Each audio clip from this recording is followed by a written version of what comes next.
말씀대로 365 오늘 36번째 시간입니다. 2월 5일 금요일 오늘의 말씀은 레위기 13장 한 장의 말씀입니다. 짜라트라는 히브리어로 이 악성 피부병, 나병을 뜻하는 이 피부병이 있습니다. 보통 전염병에 사용되어지는 단어인데요. 이 악성 피부병에 관한 이야기 참 힘들고 어려운 본문입니다. 이 한 장의 이야기를 읽고 묵상하고 나누는 것, 또 한 장의 말씀을 읽고 어떻게 내 삶 가운데 적용해야 될까 참 오늘은 고민이 많이 될 터인데요. 그럼에도 불구하고 하나님은 이 말씀 속에서 우리에게 주고자 하는 은혜가 있습니다.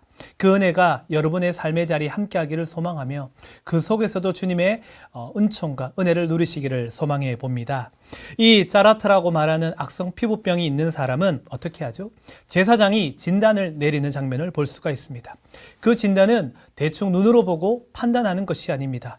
환부가 우묵하고 털이 희면 나병이니 부정하고 환부가 희면 그를 가두어 7일간 간격 진찰한다. 이렇게 기록되어져 있는데요.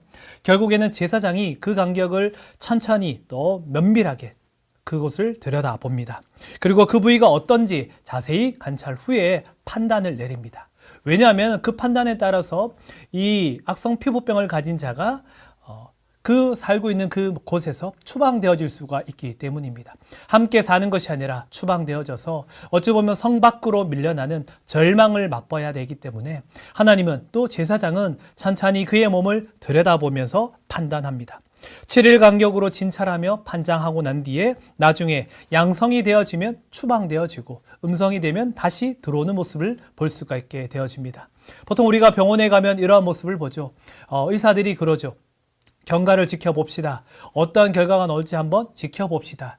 혹은 또 코로나로 말미암아서 코로나 양성 판정을 받은 사람들은 자가격리가 되어져서 또 병원으로 이송되어져서 그 병을 치료합니다. 이유가 무엇입니까? 바로 그것은 다른 이들에게 전염시키지 않기 위함입니다. 이 당시에도 추방과 격리는 그 전염병이 퍼지지 않기 위해서, 또 반대로 그들은 그 진영 밖에서 그 병을 치유하기 위해서 노력했는 시간이 있었던 것입니다. 그 진영 마을 안에 거룩하게 유지하며 또 악성 피부병 있는 자는 진영 밖에서 치료받으며 나중에 그것이 회복되어지면 다시 그 성 안으로 들어오는 장면을 볼 수가 있게 되는 것입니다. 진영 안에 전염병이 퍼지지 않도록 하는 것, 또 그 진영이 거룩하게 유지될 수 있도록 하는 것, 그것이 구약의 방법이요 하나님의 방법이었던 것 같습니다. 그런데 중요한 것이 하나 있습니다. 이 장면을 생각해 보시면은 우리 공동체 안에서 이 안에 들어오는 것, 그저 쉽게 들어오는 것이 아닙니다. 또 쉽게 추방되어지는 것은 아닙니다. 하나님께서 그 모든 삶과 모든 자리를 지켜주고 있음을, 그리고 제사장이 그것을 판단해서 하나님 진영으로 들어오고 나가고를 판단하는 것을 볼 수가 있습니다. 우리가 한번 생각해 볼 만한 사건은 그것입니다. 혈류병 걸렸던 여인이 예수님이 길을 가고 있을 때 예수님 뒤에서 그 옷자락을 만집니다. 예수님이 뭐라 그러십니까? 누가 내 옷자락을 만졌다라고 이야기하며 그곳에 멈춰 섭니다. 야이로의 아버지는 빨리 그곳을 벗어나서 자신의 딸에게 가기를 원하는데 혈류병 걸린 여인이 그 옷을 잡았기 때문에 멈추어 서게 되어지고 그 시간을 지체하는 사이에 그 야이로의 딸은 죽었다는 소식이 들려오고 있습니다. 그런데 예수님이 왜 그곳에서 멈춰 서서 누가 내 옷자락을 만졌느냐라고 물어봤을까요? 그것은 딱 그 이유 하나입니다. 혈류병 걸린 여인, 이 여인은 진영 안에 살 수가 없습니다. 진영 밖에서 살아야 되는 여인입니다. 그는 예수님의 옷자락을 만지고 그는 그의 믿음으로 말미암아 회복되어지는 사건을 바라볼 수가 있습니다. 회복되어지고 난 뒤에 예수님은 그를 찾습니다. 그리고 그 사람을 많은 사람들 앞에 불러 세웁니다. 그리고 뭐라고 하십니까? 내 믿음이 너를 구원하였다라고 말씀하는 것을 볼 수가 있습니다. 그 이유는 예수님이 바로 누구십니까? 대제사장이시기 때문입니다. 제사장이 판단하는데요. 우리 예수님이 제사장이시기 때문에 그의 모든 몸과 마음을 판단하시고 그에게 이야기해 주는 겁니다. 이제 혈류병 걸린 여인은 병이 나았기 때문에 어디 살아도 된다? 진영 안으로 들어와도 된다는 것을 우리 예수님은 선포해 주는 장면을 볼 수가 있습니다. 예수님이 그저 그곳에 서서 누가 내 옷자락을 만졌느냐, 그것이 중요한 것이 아니라 그 여인이 삶의 자리로 돌아가는 것까지 선포해 주는 장면을 볼 수가 있는 것입니다.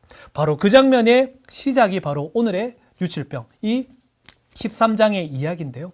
바로 이 13장의 이야기, 그 사람의 몸에 나 있는 전염병을 바라보고, 그것을 바라보고 난 뒤에 제사장은 그것을 판단하고 그것을 가지고 그를 진영 안으로 들일지 밖으로 내몰지 이야기하게 되는 것입니다.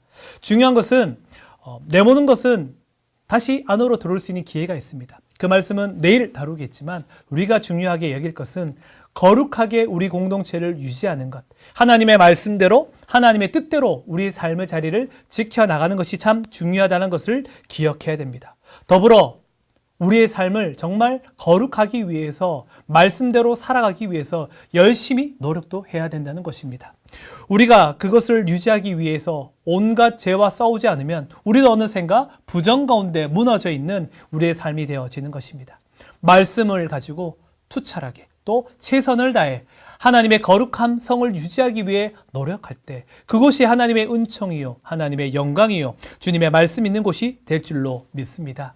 오늘의 말씀, 내 몸과 내 마음의 삶의 자리, 정결과 거룩함이 유지될 수 있도록 중요한 주님의 말씀 붙잡고 걸어가는 저와 여러분들 되시기를 주님의 이름으로 축원드립니다. 아멘. 성도 여러분 안녕하세요. 2월 5일이 되었습니다. 오늘 금요일 함께 나눌 말씀은 레위기 13장 3절 말씀입니다. 제사장은 그 피부의 병을 진찰할지니 환부의 털이 휘어졌고 환부가 피부보다 우묵하여졌으면 이는 나병의 환부라. 제사장이 그를 진찰하여 그를 부정하다 할 것이요. 레위기 13장은 조금 낯선 말씀이죠. 다양한 피부병에 관한 가르침을 언급하고 있습니다. 이스라엘 백성들은 광야를 지났는데 광야뿐만 아니라 그 중동 지역 대부분이 건조한 곳입니다. 그러다 보니까 피부가 마르고 여러 가지 피부병이 많이 있었다고 합니다. 근데 오늘 여기 13장 말씀을 우리가 어떤 눈으로 볼 것인가 하는 게 문제인데요. 어떤 의학적 관점에서 피부병에 접근하는 내용은 아닙니다.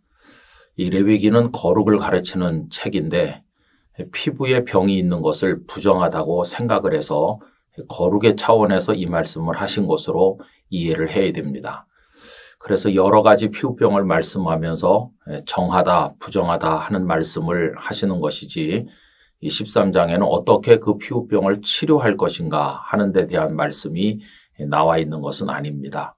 결국 13장을 말씀하신 그 목적은 거룩한 하나님의 백성이 되게 하시려는 뜻이 그 속에 있다. 이렇게 정리할 수가 있겠습니다.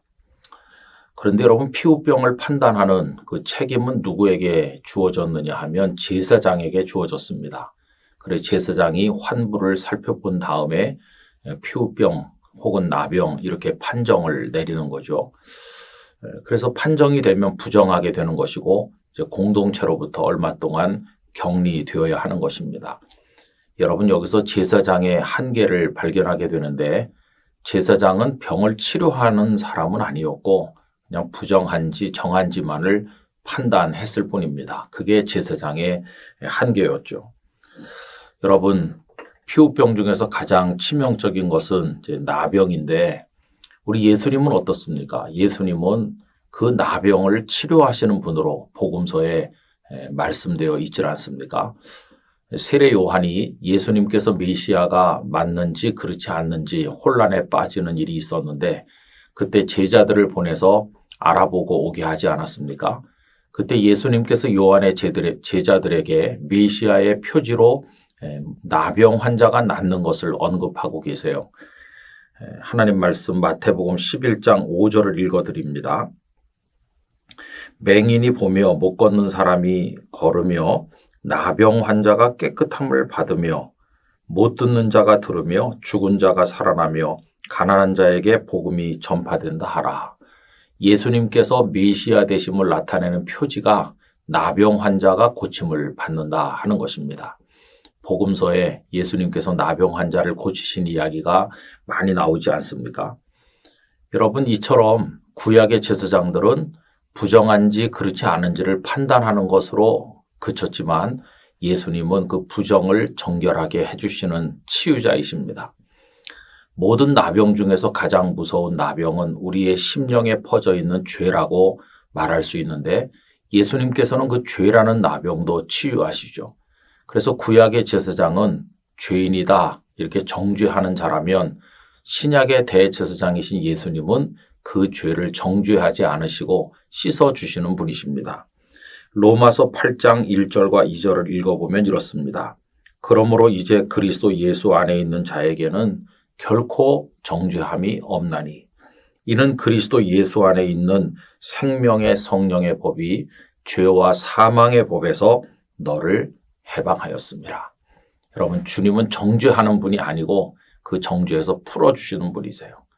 그래서 가늠하다가 잡힌 여인에게도 예수님께서는 정죄하신 게 아니죠. 뭐라고 말씀하십니까? 요한복음 8장 11절 대답하되 주여 없나이다. 예수께서 이르시되 나도 너를 정죄하지 아니하노니 가서 다시는 죄를 범하지 말라 하시니라. 우리의 온갖 부정한 것을 정결하게 하시는, 씻어서 깨끗게 하시고 회복시켜 주시는 우리 주님의 은혜를 기억해야 되겠습니다. 제사장 중에 제사장이신 대제사장 예수 그리스도의 그 은혜 가운데서 우리 모두 정결한 하나님의 사람으로 살아가게 되기를 간절히 기원합니다. 오 거룩하신 아버지 하나님, 저희들을 모든 부정에서 씻겨주시는 대제사장 예수 그리스도를 저희들에게 보내어 주심을 감사드립니다. 가장 무서운 나병과 같은 죄에서 저희들을 건져주신 주님의 은혜를 감사드립니다.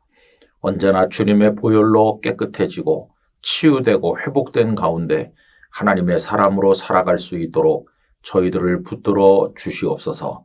예수님의 이름으로 기도드리옵나이다. 아멘.